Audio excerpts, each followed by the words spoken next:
പലപ്പോഴും ഞാൻ ഇസക്കുട്ടീനെ ഉറക്കുമ്പോഴോ അല്ലെങ്കിൽ ഫീഡ് ചെയ്യുമ്പോഴോ ആയിരിക്കും കേട്ടോ ലൂക്ക് എൻ്റെ അടുത്ത് വന്ന് നിൽക്കുന്നത്. അവൻ എൻ്റെ ഒരു കെയർ കിട്ടാനും സ്നേഹം കിട്ടാനും വേണ്ടിയിട്ടാണ് ആ ടൈമിലൊക്കെ വന്ന് നിൽക്കുന്നത്. കാരണം ഇസ എൻ്റെ അടുത്താണല്ലോ. അപ്പോൾ അവനും കൂടി ആ ഒരു കെയറും സ്നേഹവും കിട്ടാൻ വേണ്ടിയിട്ടാണ് പലപ്പോഴും അവൻ എൻ്റെ അടുത്ത് വന്ന് നിൽക്കുന്നത്. എനിക്ക് നന്നായിട്ടറിയാം. ഇവനിപ്പോൾ 3 വയസ്സായി. പൊതുവെ 2 വയസ്സ് കഴിയുമ്പോൾ തൊട്ട് പിള്ളേർക്ക് ഏകദേശം കാര്യങ്ങളൊക്കെ ഒന്ന് മനസ്സിലാക്കാനുള്ളൊരു അറിവായി തുടങ്ങുന്നുണ്ടെന്നാണ് എൻ്റെ ഒരു അറിവ്. ലൂക്കായുടെ സെക്കൻഡ് ബർത്ത്ഡേ ഞങ്ങൾ ആഘോഷിച്ചത് എനിക്ക് 9 മാസമായപ്പോഴാണ് കേട്ടോ. ഇസു എൻ്റെ വയറ്റിൽ 9 മാസമായപ്പോഴാണ് ഞാൻ ലൂക്കായുടെ സെക്കൻഡ് ബർത്ത്ഡേ ഞങ്ങൾ ആഘോഷിച്ചത്. എൻ്റെ ഏറ്റവും വലിയൊരു വിഷമം അതായിരുന്നു. എന്താ വെച്ചാൽ ലൂക്കിന് ചെറിയ പ്രായം, അടുത്തൊരു കുഞ്ഞു വാവയും കൂടെ വരുന്നു. അപ്പോൾ ഏറ്റവും കൂടുതൽ എൻ്റെ അറ്റൻഷൻ പോകുന്നത് ചെറിയ വാവയുടെ അടുത്തായിരിക്കുമല്ലോ. അപ്പോൾ ലൂക്കിനെ ഞാൻ എങ്ങനെ മാനേജ് ചെയ്യും, അവനെങ്ങനെ അറ്റൻഷൻ കൊടുക്കുന്നതായിരുന്നു എൻ്റെ ഏറ്റവും വലിയ പ്രശ്നം. ആ പ്രശ്നം കുറച്ചധികം നാളായതേ ഉള്ളൂ ഞാൻ ആ ഒരു പ്രശ്നത്തിൽ നിന്ന് സോൾവ് ആക്കിയത്. അല്ലെങ്കിൽ ഒരുമാതിരി കുറ്റബോധമായിരുന്നു. കൊച്ചടുത്തേക്ക് വരുമ്പോഴും അവനെ പരിഗണിക്കാൻ പറ്റാത്തതൊക്കെ ഭയങ്കര ഒരു കുറ്റബോധമായിരുന്നു. പക്ഷേ അതിൽ നിന്നെല്ലാം ഞാൻ ഒരു കാര്യങ്ങളൊക്കെ മനസ്സിലാക്കി ഉൾക്കൊണ്ട് ഒരു റൊട്ടീൻ പോലെ ഞാനത് സെറ്റ് ചെയ്തു. അപ്പോഴാണ് ആ പ്രശ്നത്തിലൊക്കെ എനിക്ക് പരിഹാരം കണ്ടെത്താൻ പറ്റിയത്. എനിക്ക് ഒരുപാട് സമയമൊന്നും ലൂക്കിൻ്റെ കൂടെ സ്പെൻഡ് ചെയ്യാൻ കിട്ടാറില്ല. അതായത് അവന് വേണ്ടി മാത്രം ഒരുപാട് സമയമൊന്നും എനിക്ക് സ്പെൻഡ് ചെയ്യാൻ കിട്ടാറില്ല. ഇസ ഉറങ്ങുന്ന സമയത്താണ് എനിക്ക് അവൻ്റെ കൂടെ ടൈം സ്പെൻഡ് ചെയ്യാനായിട്ട്, അവന് വേണ്ടി മാത്രം ടൈം മാറ്റി വയ്ക്കാനായിട്ട് കിട്ടുന്നത്. അത് ഞാൻ മനസ്സിലാക്കിയിട്ടാണ് എൻ്റെ ഈ കാര്യങ്ങൾ ഞാൻ ചെയ്യുന്നത്. അതായത് ഇസുവിനെ ഉറക്കി കഴിയുമ്പോഴത്തേക്ക് ലൂക്കിന് വേണ്ടി മാത്രം എൻ്റെ ടൈം ഞാൻ മാറ്റി വയ്ക്കും.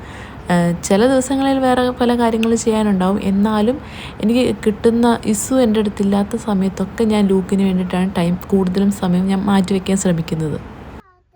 അതിപ്പോൾ ഒരുപാട് സമയം അല്ലെങ്കിൽ 5 മിനിറ്റോ 10 മിനിറ്റോ എത്ര വേണേലും ആയിക്കോട്ടെ. പക്ഷേ ആ ഒരു സമയം നമ്മൾ അവർക്ക് വേണ്ടി കൊടുക്കുമ്പോൾ അവർക്ക് വേണ്ടി മാത്രമായിരിക്കണം. അതായത് വേറൊരു കാര്യത്തിൽ എൻഗേജ് ആവാതെ അവരുടെ ഇഷ്ടപ്പെട്ട കാര്യങ്ങൾ, അവരുടെ കൂടെ കളിക്കുക, അവരെ കൊണ്ട് നടക്കുക, പുറത്ത് പോകാൻ പറ്റുന്നതൊക്കെ ആണെങ്കിൽ പുറത്തൊക്കെ പോവുക. അങ്ങനെയൊക്കെ ചെയ്യുമ്പോൾ അവർക്ക് വേണ്ടിയിട്ട് മാത്രമാകുമ്പോഴത്തേക്കും അവരുടെ ആ കുഞ്ഞു മനസ്സിലുള്ള ആ ഒരു പ്രശ്നങ്ങളൊക്കെ ഉണ്ടാവുമല്ലോ, അതൊക്കെ മാറും. അതായത് എൻ്റെ അമ്മ എൻ്റെ കൂടെ ഉണ്ടല്ലോ എന്നൊരു തോന്നലിലേക്ക് അവരെത്തും. പിന്നെ ഞാൻ ലൂക്കിനെ ഇസയുടെ കാര്യങ്ങൾ എന്തെങ്കിലുമൊക്കെ ചെയ്യുമ്പോഴത്തേക്കും ഞാൻ അവനെയും കൂടെ കൂട്ടും. ഹെൽപ്പ് ചെയ്യാവോ, മമ്മേനെ ഹെൽപ്പ് ചെയ്യാവോ, ബേബീനെ നോക്കാൻ ഹെൽപ്പ് ചെയ്യാവോ, അല്ലെങ്കിൽ അവളുടെ ഡ്രസ്സ് എടുക്കാൻ ഹെൽപ്പ് ചെയ്യാവോ, ക്രീം തേക്കാൻ ഹെൽപ്പ് ചെയ്യാവോ എന്നൊക്കെ ലൂക്കിനോട് ഞാൻ ചോദിക്കും. അവനത് ഭയങ്കര ഇഷ്ടമാണ്. അങ്ങനെ നമ്മൾ കുഞ്ഞുങ്ങളെ വാവകളുടെ കാര്യത്തിൽ നമ്മുടെ മൂത്ത ആളെയും കൂടെ ഇൻവോൾവ് ചെയ്യിപ്പിക്കുകയാണെങ്കിൽ അവർക്കത് കുറച്ചുകൂടെ ഭയങ്കര ഇഷ്ടമുള്ള കാര്യമാണ്. അത് 2 പേരെ ഒരേപോലെ കെയർ ചെയ്യുക, സ്നേഹം ഒരുപോലെ ഷെയർ ചെയ്യുക എന്നൊക്കെ പറയുമ്പോഴത്തേക്കും അവർക്കത് തോന്നും, അമ്മ എൻ്റെ കൂടെയുള്ള എൻ്റെ അമ്മ തന്നെയാണല്ലോ, മീൻസ് എൻ്റെ പഴയ അമ്മ. നമ്മൾ ഒരു കുഞ്ഞിന് കൊടുത്തുകൊണ്ടിരുന്ന സ്നേഹം 2 പേർക്കും കൂടെ പങ്കിട്ട് കൊടുക്കുന്നത് നമുക്ക് ഭയങ്കര ഒരു എഫേർട്ട് ഇടേണ്ട കാര്യം തന്നെയാണ്. പിന്നെ എനിക്കൊരു പേടിയുണ്ടായിരുന്നത് കുഞ്ഞു വാവ വരുമ്പോഴത്തേക്കും ലൂക്കിന് അതൊരു കുശുമ്പോ അങ്ങനെ എന്തെങ്കിലും ഒരു ഫീൽ ഉണ്ടാവുമെന്ന്, എന്തെങ്കിലും ഒരു ദേഷ്യ പ്രകടനമോ എന്തെങ്കിലുമൊക്കെ ഉണ്ടാവുമെന്ന് എനിക്കൊരു സംശയം ഉണ്ടായിരുന്നേ കുഞ്ഞു വാവേനെ കാണുമ്പോഴത്തേക്കും. ഞാൻ അവളെ എടുക്കുന്നതൊക്കെ കാണുമ്പോഴത്തേക്കും. പക്ഷേ ലൂക്ക് ഭയങ്കര അണ്ടർസ്റ്റാൻഡിങ് ആണ്. അവന് കുറേ കാര്യങ്ങൾ ഏകദേശമൊക്കെ മനസ്സിലാക്കാൻ പറ്റുന്നുണ്ട് ഈ കുഞ്ഞു പ്രായത്തിലെ. അത് വലിയൊരു അനുഗ്രഹം തന്നെയാണ് കേട്ടോ. പല കാര്യങ്ങളാണെങ്കിൽ ഞങ്ങൾ ശ്രദ്ധിച്ചിട്ടുണ്ട്, ലൂക്കിന് അത്യാവശ്യം പറഞ്ഞു കൊടുക്കുമ്പോഴത്തേക്കും അവനത് മനസ്സിലാവും. അതുകൊണ്ട് എനിക്ക് അധികം ഒരു ബുദ്ധിമുട്ട് അവൻ്റെ അടുത്ത് നിന്ന് ഉണ്ടായിട്ടില്ല. ഇപ്പോൾ എന്നെ മാറി ഞാൻ പ്രഗ്നൻ്റ് ആയിരുന്ന സമയത്ത് എനിക്ക് കുറച്ച് ബെഡ് റെസ്റ്റൊക്കെ ഉണ്ടായിരുന്നു. അപ്പോൾ എനിക്ക് ലൂക്കിനെ അങ്ങനെ കെയർ ചെയ്യാനോ എടുക്കാനോ അങ്ങനെയൊന്നും പറ്റില്ലായിരുന്നു. എൻ്റെ കൂടെ കിടത്താൻ തന്നെ പറ്റത്തില്ലായിരുന്നു. പക്ഷേ ലൂക്ക് അതിന് മനസ്സിലാക്കി അതിനനുസരിച്ച് അവനത് അഡ്ജസ്റ്റ് ചെയ്ത് മുന്നോട്ട് പോയിട്ടോ. പിന്നെ ഞാൻ ചെയ്യുന്ന കാര്യം ഒരുപാട് റെസ്ട്രിക്റ്റ് ഒന്നും ചെയ്യില്ല കേട്ടോ. കുഞ്ഞല്ലേ, അവനിഷ്ടമുള്ള പോലെ ചെയ്യട്ടെ വിചാരിച്ചിട്ട് ഒരുപാട് കാര്യങ്ങളൊന്നും ഞാൻ റെസ്ട്രിക്റ്റ് ചെയ്യാറില്ല. പിന്നെ ഞാൻ ബേക്കറി ആ ഒരു കാര്യങ്ങളിലാണ് കേട്ടോ ഞാൻ കൂടുതൽ റെസ്ട്രിക്റ്റ് ചെയ്യുന്നത്. അവനധികം ബേക്കറി ഒന്നും കഴിക്കാനും പാടില്ല. പിന്നെ പൊതുവേ ബേക്കറി അധികം കഴിക്കുന്നത് നല്ലതല്ലല്ലോ. പിന്നെ പഞ്ചസാര അങ്ങനത്തെ കാര്യങ്ങളിലൊക്കെയാണ് ഞാൻ കൂടുതൽ റെസ്ട്രിക്റ്റ് ചെയ്യുന്നത്. പിന്നെ ഉള്ളത് എന്നാന്ന് വെച്ചാൽ ഈ കളിക്കാൻ പോകുമല്ലോ, മണ്ണിലൊക്കെയാണല്ലോ മെയിനായിട്ടും കളിക്കുന്നത്. അപ്പോൾ ആദ്യമൊക്കെ ഞാൻ ഈ മണ്ണിലും പൊടിയിലൊക്കെ കളിക്കുമ്പോഴത്തേക്കും ഞാൻ അങ്ങനെ സമ്മതിക്കത്തില്ലായിരുന്നു, കയറി വരാൻ വേണ്ടി പറയുമായിരുന്നു. അപ്പോൾ എനിക്ക് പേടിയായിരുന്നു പെട്ടെന്ന് വല്ല അസുഖമൊക്കെ പിടിച്ചാലോ എന്ന് വിചാരിച്ചിട്ട്. പക്ഷേ എനിക്ക് മനസ്സിലായി, നമ്മൾ കൂടുതൽ അതിലേക്ക് വിടുമ്പോഴാണ് അവർക്ക് കൂടുതൽ ഇമ്മ്യൂണിറ്റി പവർ കിട്ടുന്നത്. അതുകൊണ്ട് ഞാനിപ്പോൾ മണ്ണിലും പൊടിയിലൊക്കെ കളിക്കാൻ വേണ്ടി വിടുവേ. വെയിലധികം കൊള്ളിക്കത്തില്ല. രാവിലെ ഒരു 10 മണി കഴിഞ്ഞാൽ പിന്നെ 10 മണി തൊട്ട് 4 മണി വരെയുള്ള വെയിൽ കൊള്ളിക്കില്ല. പക്ഷേ ഇങ്ങനെ കളിക്കാനൊക്കെ ആയിട്ട് മണ്ണിൽ കളിക്കാനും ചെളിയൊക്കെ ആക്കി കൊടുത്ത് അങ്ങനെ കളിക്കാനൊക്കെ ഞാൻ സമ്മതിക്കും. അതിൽ ഞാനും കൂടും കേട്ടോ. ഇങ്ങനെ വെള്ളമൊക്കെ ഒഴിക്കുമ്പോഴത്തേക്കും പറമ്പിലൊക്കെ വെള്ളം ഒഴിക്കുമ്പോൾ ഇങ്ങനെ ചെളിയൊക്കെ ആവുമല്ലോ, അതിലൊക്കെ അവനെ കളിപ്പിക്കാനൊക്കെ കൂട്ടുവേ. അതൊക്കെ ഭയങ്കര ഇഷ്ടമുള്ള കാര്യം. പിള്ളേർക്ക് അതൊക്കെ ഭയങ്കര ഇഷ്ടമാണല്ലോ. ഈ ടോയ്സ് വെച്ച് കളിക്കുന്നതിനേക്കാളും അവർക്ക് കൂടുതൽ ഇഷ്ടമുള്ള കാര്യമാണ് ഈ പൊടിയിലും മണ്ണിലും അങ്ങനത്തെ കാര്യങ്ങളൊക്കെ എടുത്ത്. അതുപോലെ അടുക്കളയിലെ സാധനങ്ങൾ, സ്പൂണ്, പാത്രം ഒക്കെ എടുത്ത് കളിക്കുക. അതൊക്കെയാണ് മെയിൻ ഇഷ്ടമുള്ള കാര്യങ്ങൾ സത്യം പറഞ്ഞ പിള്ളേർക്ക്. അതുകൊണ്ട് തന്നെ ഞാൻ അധികം ടോയ്സ് ഒന്നും വാങ്ങിക്കാറില്ല. ടോയ്സ് വാങ്ങിയാലും ഏറ്റവും കൂടുതൽ ഇവർ യൂസ് ചെയ്യുന്നത് ഫോർക്ക്, സ്പൂണ്, പിന്നെ അങ്ങനെ മൂർച്ചയില്ലാത്ത കത്തിയൊക്കെ ഉണ്ട് അവന് സ്പെഷ്യലായിട്ട് കൊടുത്തേക്കുന്നത്. അതൊക്കെ എടുത്ത് വെച്ച് കളിക്കും. സാമ്പാർ ഉണ്ടാക്കുക, ചോറ് വെക്കുക എന്നൊക്കെ പറഞ്ഞിട്ട്. അതുകൊണ്ട് തന്നെ ഞാൻ ഒരുപാട് ടോയ്സ് ഒന്നും വാങ്ങിക്കൊടുക്കാറില്ല. പിന്നെ സ്ക്രീൻ ടൈം ഭയങ്കരമായിട്ട് കുറയ്ക്കുന്ന വലിയൊരു കാര്യമാണ് ഇങ്ങനെ നമ്മൾ പറമ്പിൽ കൂടെ കൊണ്ട് നടക്കുന്നത്. അങ്ങനത്തെ ഓരോ കാര്യങ്ങളിലേക്ക് അവരെയും കൂടെ ഇൻവോൾവ് ചെയ്യിക്കുമ്പോൾ അവർക്ക് പൊതുവേ സ്ക്രീൻ ടൈം നന്നായിട്ട് കുറയ്ക്കാനുള്ളത് നമുക്ക് പറ്റും. എപ്പോഴും എല്ലാവർക്കും പ്രാവർത്തികമാക്കാൻ പറ്റുമെന്ന് പറയാൻ പറ്റത്തില്ല. കാരണം ഓരോരുത്തരുടെ സിറ്റുവേഷൻ അതുപോലെയാണ്. എനിക്കിങ്ങനെ ഇവരെ ഹെൽപ്പ് ചെയ്യാൻ, അതായത് വീട്ടിലാകുമ്പോൾ ആൾക്കാരുണ്ടാവുമല്ലോ, അപ്പോൾ അവരുള്ളതുകൊണ്ട് എനിക്ക് ഒരുപാട് വർക്ക് ചെയ്യാനോ അതുപോലെ അടുക്കളയിലെ കാര്യങ്ങൾ ചെയ്യേണ്ടാത്തത് കൊണ്ട് എനിക്ക് സമയം കിട്ടുന്നതുകൊണ്ടാണ് കേട്ടോ ഞാൻ ഈ വക കാര്യങ്ങളൊക്കെ ചെയ്യുന്നത്. പിന്നെ ക്വാളിറ്റി ടൈം കൊടുക്കുക എന്നാണ് മെയിൻ ഇമ്പോർട്ടൻറ്റ്. ഒരു 5 മിനിറ്റ് ആണെങ്കിലും അല്ലെങ്കിൽ 10 മിനിറ്റ് ആണെങ്കിലും നമുക്ക് നമ്മുടെ കുഞ്ഞുങ്ങൾക്ക് വേണ്ടി രണ്ടുപേരെയും ഒരുപോലെ നമ്മൾ നോക്കണമല്ലോ.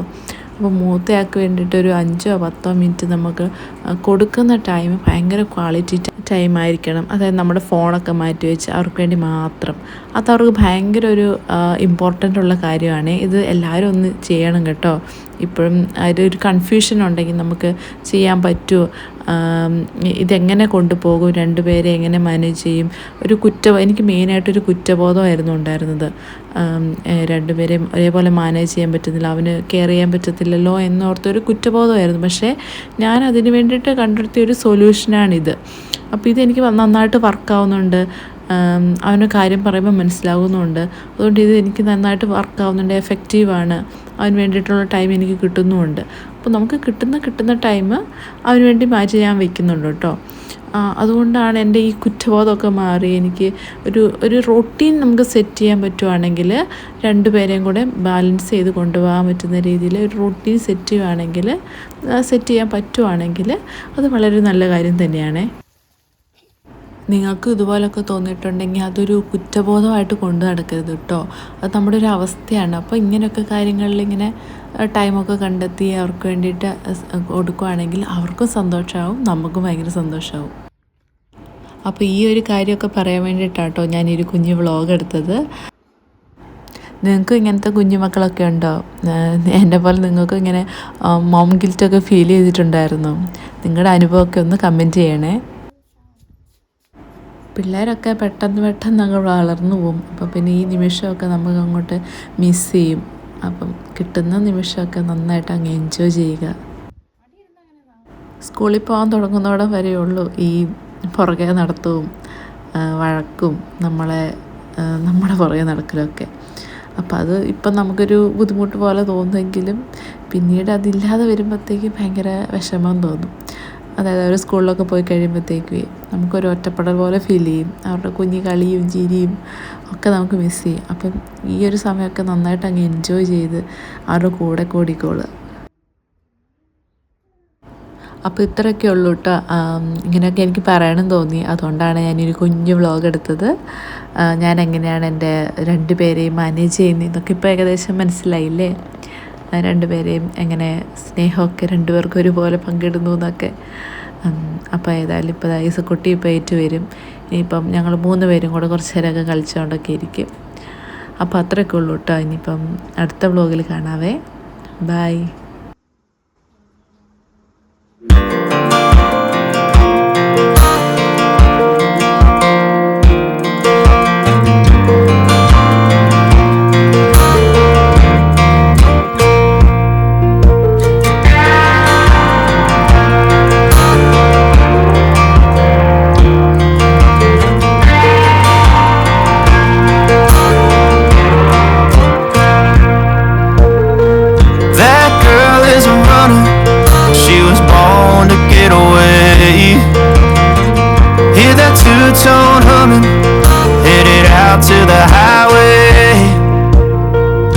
should have seen it coming through the years left in the dust. But after all the lessons learned, it would